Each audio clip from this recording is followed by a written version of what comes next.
Всем здравствуйте, меня зовут Эльза, я хореограф по восточным танцам Академии Асылбада Айдар.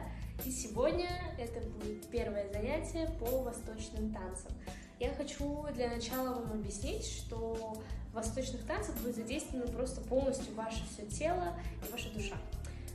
Хочу напомнить, что для начала нужно будет провести разминку хотя бы 5-10 минут. То есть я вам сейчас буду показывать базовые движения и также движения для разминки, а вы уже полноценно по 2 минутки выполняете их. Сначала мы делаем несколько раз в стороны, следом мы делаем вперед-назад, вперед-назад, и дальше мы крутим сначала в одну сторону голову, а следом уже в другую сторону. Данное движение вы можете поделать минутки 2. Дальше мы разминаем наши с вами плечи. То есть мы поднимаем, крутим их назад. То есть сбоку это выглядит вот так. Делаем несколько раз.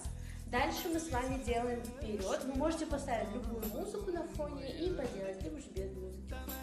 Дальше мы ставим ручки на плечи и делаем те же самые движения. То есть сначала вперед и дальше назад. Напоминаю, что каждое движение вы делаете по 2-3 минутки. Дальше мы с вами тянемся в одну сторону, то есть ножки прямые, рука прямая. Ручку убираем назад и прокручиваем только кисть. Следом мы делаем в другую сторону, то же самое. Ручку убираем назад и крутим в одну сторону.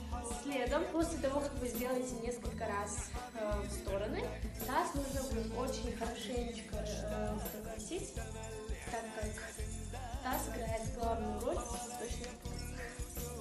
Дальше, после того, как вы 2-3 минуты поделаете круговые движения тазом, мы опускаемся с вами на правую ножку и тем самым тянемся.